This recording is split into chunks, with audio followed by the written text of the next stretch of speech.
Ukrainian reinforcements on the move around the embattled city Bakhmut. While the Russians have made gains here recently, Kiev is now sending in some of its toughest combatants. Ukraine's president vowing stiff resistance. We consider Bakhmut our fortress, he says. We consider our soldiers who have fallen here heroes. If we get accelerated weapons, especially long range, we will not only gain ground around Bakhmut, but we will also begin to deoccupy Donbass. Russia's gains here have come mostly thanks to this man. Yevgeny Prigozhin, head of the brutal Wagner private military company, now showing off his group's ever heavier weapons. Wagner has long styled itself as Vladimir Putin's most effective fighting force, often using convicts recruited straight from Russian jails for near suicidal assaults on Ukrainian positions. The US and Ukraine say Wagner troopers who refuse are often shot on the spot, a claim Wagner has not denied. After taking a small village north of Bakhmut, these fighters even brag about the appalling conditions. The guys swam across the river, he says. Their hands and feet froze. Some lost their limbs, but they went ahead and did not ask for evacuation. While visiting a new Wagner training center in an occupied part of Ukraine, Prigozhin admitted he wants more fighters, ruthless, brutal, and expendable.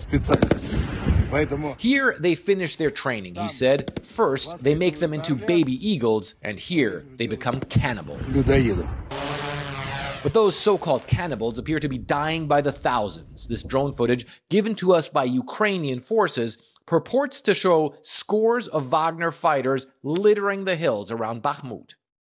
The drone commander tells me Wagner's assault tactics are extremely wasteful. They mix in prisoners with no combat experience and send them as cannon fodder to exhaust our fighters, he says. Then they send their own special forces to attack our flanks.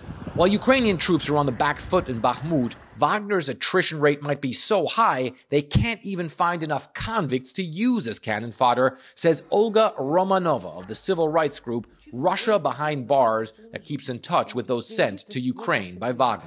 77% is the number of combat and non-combat Wagner losses in the current campaign, she says. That includes killed, wounded, deserted, and captured. And though Ukrainian troops say they themselves are losing too many soldiers, they vow to outlast Russia's mercenaries dying in their thousands on the Eastern Front.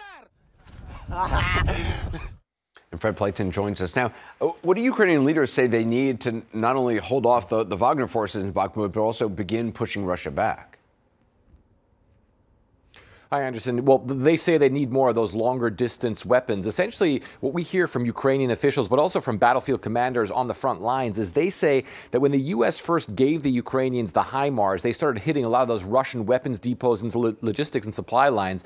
But they say the Russians have quite frankly adapted. They've moved all of that further away from the battlefields, out of the range of the HIMARS. And that's why the Ukrainians are saying those longer distance weapons, like, for instance, those small diameter bombs, those are going to be key for the Ukrainians to hit some of those supply lines once again. However, Anderson, they also say they want more of that, and they also want the ATACMS missiles that will allow them to hit the Russians even further away. On top of that, this was quite interesting, the Ukrainian defense minister today said they expect the Russians are going to come with a lot of armor and a lot of firepower. They also still need more artillery and especially artillery ammo to hold that off once that real Russian assault begins. The Ukrainians, of course, are saying they think that the offensive may already have started, but they also think that the rest of February and March is going to get a lot worse. Mikhail Zygar, a Russian-born independent journalist and the author of All the Kremlin's Men Inside the Court of Vladimir Putin, which was a groundbreaking behind-the-scenes book at Power and Politics Inside Vladimir Putin's Russia.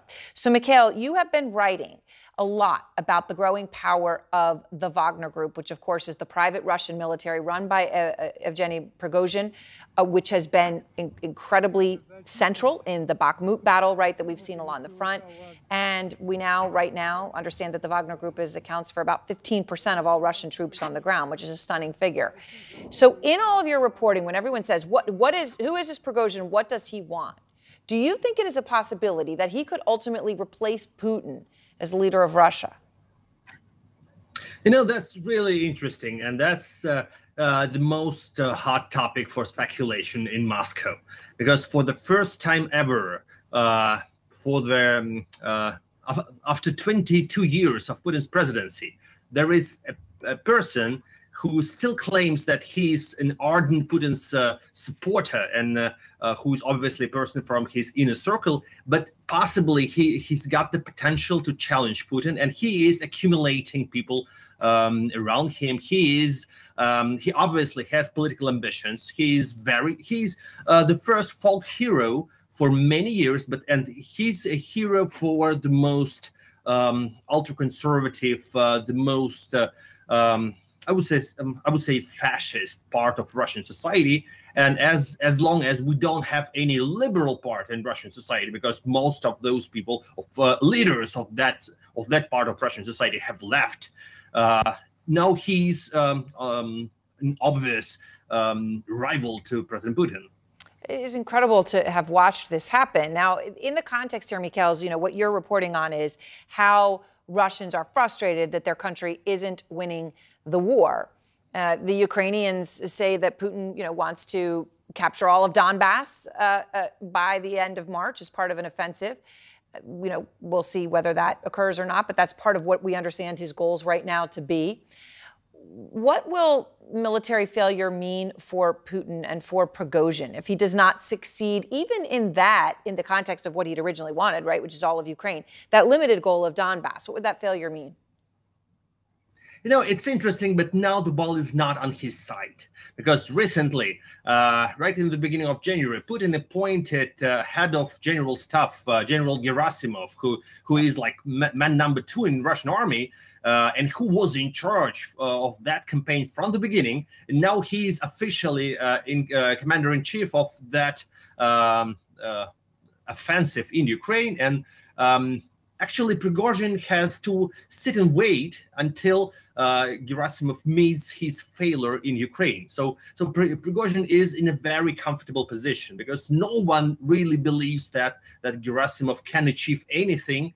And recently, Prigozhin claimed that Wagner Group is the only effective part of Russian military, and he was boasting with conquering the little city of Solidar that seems to be Russia's only victory during the last months. So now Prigozhin waits for Gerasimov's failure. Yeah. And that would be the right moment when Russian bureaucracy might think that probably it's the right time to switch loyalty from Putin, who keeps on failing, to much more aggressive Prigozhin.